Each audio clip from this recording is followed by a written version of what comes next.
Rolling with the triple C, I'ma make him bend the knee. Rolling with the triple C, don't really count the heat. He won the absolute heavyweight title, and I will tell you why. No. What? You obviously you work with the UFC.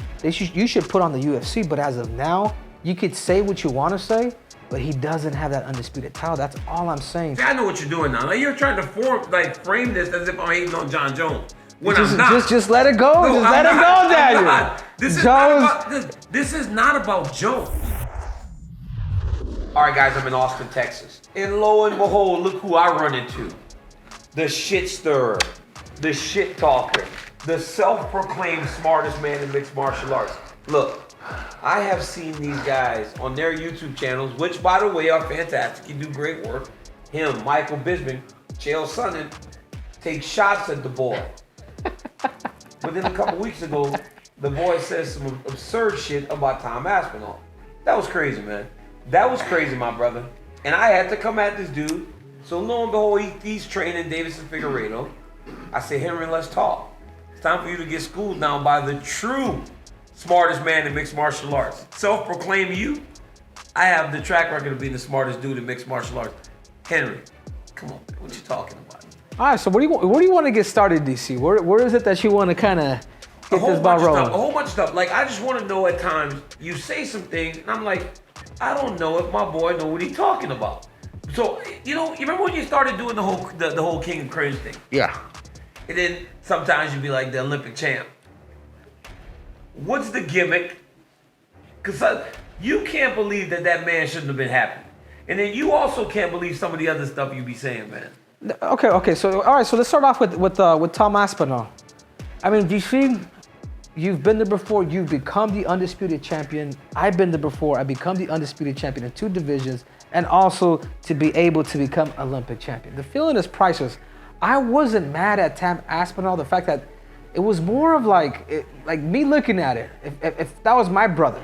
Yeah. You know what I'm saying? If I'm being coached by Johnson, by the way, for those who don't know who John Smith is, he's the greatest American wrestler of all time. These dudes are greedy. You know what I'm saying? Like, I'm trying to figure out where is it that UDC kind of lost a little bit of that competitive. I never lost no competitive. But what does an interim belt mean? No, and and I'll be honest with you, DC. To me, I'm like, yeah, it's kind of like, it ain't the real thing, dude. But Henry, here's where the issue begins.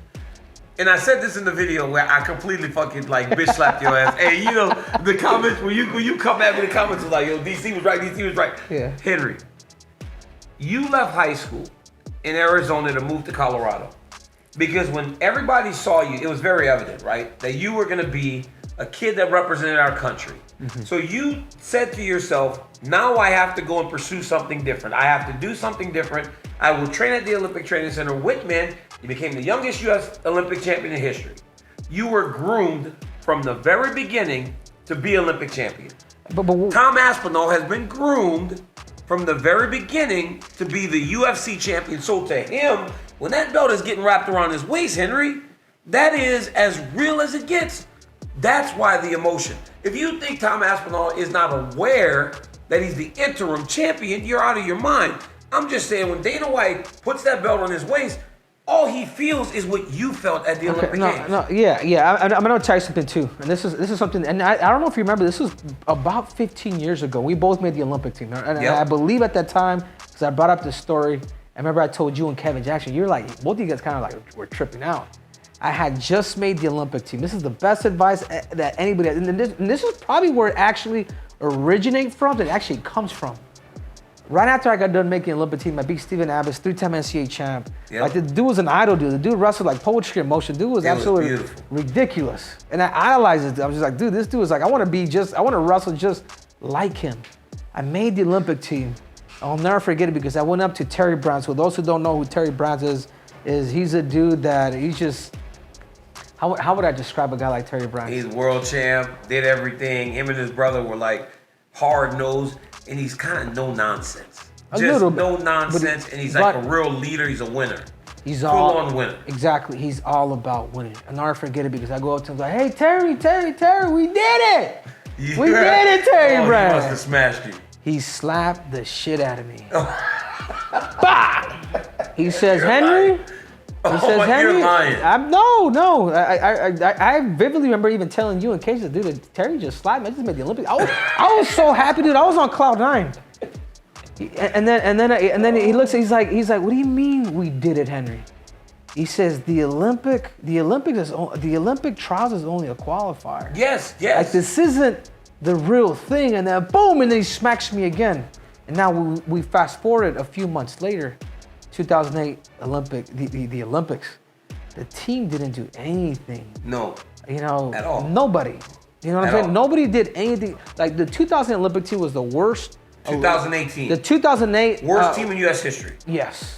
Even though it's the most popular, you know, through me, you, Askren, Mako now. We didn't do well in the games. And I'll never forget it because that reminded me of when I left the Olympic Games with the gold medal.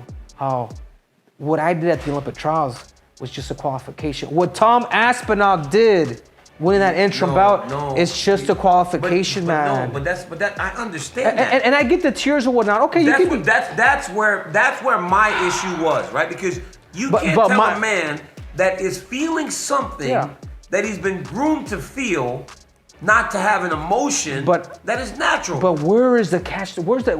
It's a double-edged sword. Because if I'm his boy, if he's my brother, hey, bro, you haven't done it yet. You have save it. But that's just me. That's just me. Like, I know what it's like to be the absolute best. And if I was to cheer myself up when I made that Olympic team, would I have done it in 08 and become the Olympic champion? You were going to win the Olympic Games. You could feel it brewing because you had to beat one of the best in the world to get on the team. That is where you actually had a little bit, look. Not really, because everybody wrestled great guys to make the Olympic team. I'm not taking shots at people. But you beat a guy in Stephen Abbott that would have done well had he gone to the Olympic Games.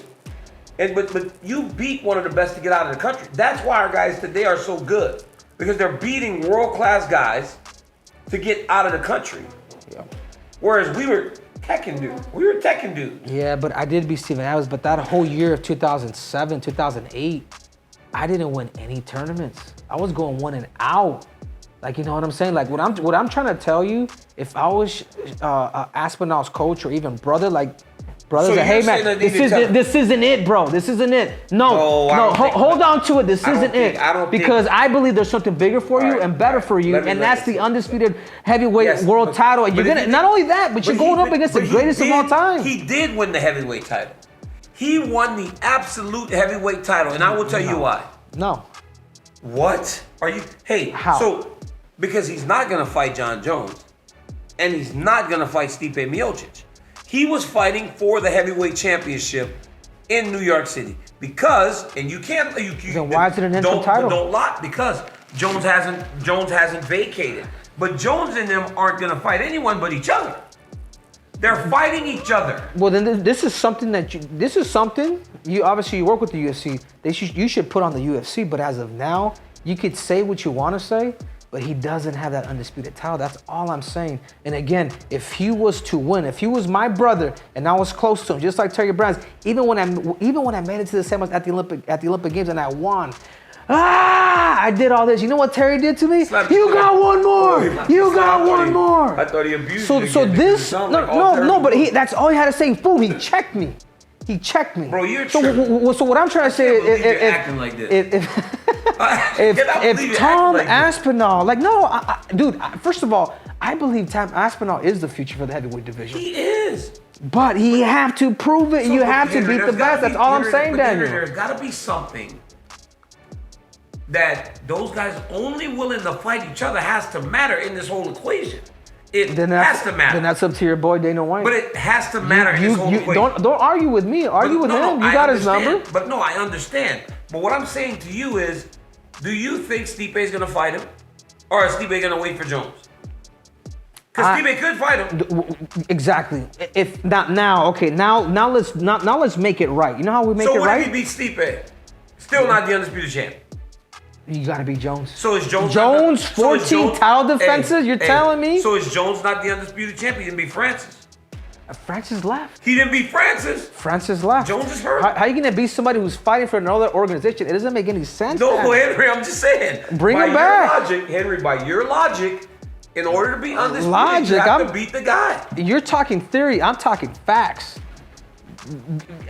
Get him out. If Francis Ngannou, even a guy like Francis Ngannou, if he really did, even for Francis, to really call yourself the best in the world, knowing that John Jones is coming up, you fight him for the title. Look at what he was able to do to a guy in Cyril Gane and beat him out in a minute and a half, where it took Francis a split decision and all 5 rounds. Come on, Daniel. So the biggest thing for me is... You try. See, I know what you're doing now. Like, you're trying to frame this as if I'm hating on John Jones. When I'm not. Just let it go. No, just let it go, Daniel. This is not about Jones. I think Jones and Miocic are right to fight each other and each other only. I don't think they're wrong. But I do believe that Tom Aspinall took no damage. No damage. He now has the ability to go and defend that belt if he wants. He was hurt going into the octagon. So this is how we fix it. This is how we work it. Can I tell you something? Tom, getting a chance to coach Jones, Tom Aspinall is the most dangerous fight for Jones, 100%. The way you make it right is you make Tom Aspinall put that interim title on the line with a guy like Stipe. Wait for John Jones to come back. The winner gets John Jones. But there cannot be 2 belts out there when you have the greatest of all time who has been proven, who has never lost to anybody. That would be ideal. It's just hard. That would be ideal. My biggest thing is just hard to do that. That would be ideal for Tom Aspinall. I thought Michael Bisping had lost his mind whenever he was saying Tom Aspinall was gonna make it look easy. He's the best in the world. He gonna beat John Jones.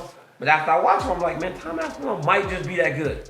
And again, he's got good lateral movement. He fakes, he feints, he dips, he's agile. But I will say this, he hasn't gone 5 rounds. And you know what it's like to go 5 rounds. Yes, it's hard. It's different. Hey, Henry, but listen, at the end of the day, he is the future of the division. At the end of the day, he will not get those opportunities. At the end of the day, Jones is injured. And only because he's injured, him and Stipe didn't fight. But bro, everything tells me that Jones is everybody is saying Jones is done after his next fight, which will be against Stipe. If Stipe wins, will Stipe Miocic fight again? I mean, there is so much in the air in this division, but the one thing that's going to be constant is Tom Aspinall.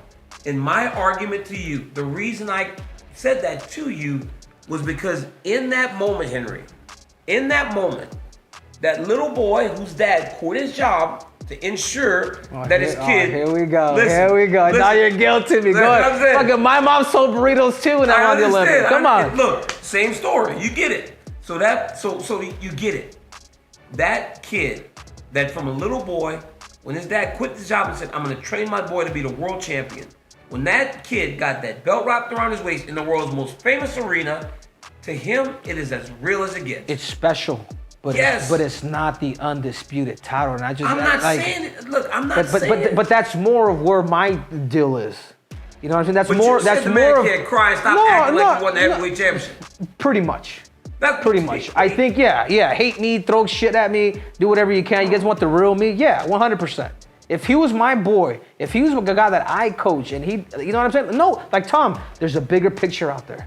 Like there's a bigger picture out there. Yeah, of course, man. The celebration, I do get the emotion. I do kind of somewhat feel like a dick, but at the same time, I was like, no. I got slapped when I made the Olympic team. I got told off when I won my semifinals going into the Olympic finals. But that's and that's why I became the greatest combat athlete of all time, because I just fucking driven, and I don't want any questions mark. I don't want any asterisks to whatever it is that's going on in my thing. So that's kind of more of where my perspective comes from, Daniel. That's it, dude. I don't know if people can relate to that. And sometimes, like, I don't know if this is what sells, but that's just me being me. Well, you are a winner. I've always said that. Cejudo just wins. But I'm looking at, we got a few people in here and everybody's like, I would love to get your guys' opinions. Henry's wrong. I would love to get your business partner was like, it's like your own business partner is like, he was like, it comes from the sport of wrestling where there's only one winner, and that's simple to me. Mm-hmm. You know what I'm saying? And I do believe that Tom Aspinall is the future. What I'm saying, Tom, is it's more of a little bit more of tough love with me to say, Tom Aspinall, fucking wait, hold on. Hold your fucking horses. Let me ask you this isn't the real thing. Do the same thing that Justin Gaethje did when he beat Tony Ferguson. Took it off, boom. You know the statistics of people who become interim champs that have never won titles? There's only been like 5 out of 20. No, like you know what I'm saying? Like that's my perspective now. Like you're speaking theory, I'm speaking facts. What if Jones doesn't fight him? Then what? Then he can say he's undisputed. Simple. We're talking about things that has not even happened. But I tell you what, John Jones is a businessman. Yeah. You. And if it makes business, it'll make sense. He'll do it. They're gonna fight, and especially the fact that people are saying that John Jones can't do it. This is the shit that drives John Jones. Mm-hmm. He wants to prove. He wants to prove. All right, let me stomp on another generation. Mm-hmm. That other generation is that Tam Aspinall generation. Yeah. And that's a whole lot of money. So don't kid yourself. So the only thing I gotta say to end it, I'm just bringing tough love to a guy like Tam Aspinall. It's not the real shit. It's not the real belt. Guys, Henry Cejudo is a smart guy. Not the smartest guy in MMA because that title belongs to me. But he's a winner, right? So I get what you're saying, but I can't agree with it because I believe that moment just felt too real to the kid. Yeah. Guys, Henry Cejudo is the man. Make sure everything that he does, you guys are tapping into. He's one of the smartest guys in the game, and there's more to come. So, like, subscribe, tell your friend to tell a friend D that we got a YouTube channel and we rocking and rolling. We're gonna get more with Henry Cejudo as soon as we can.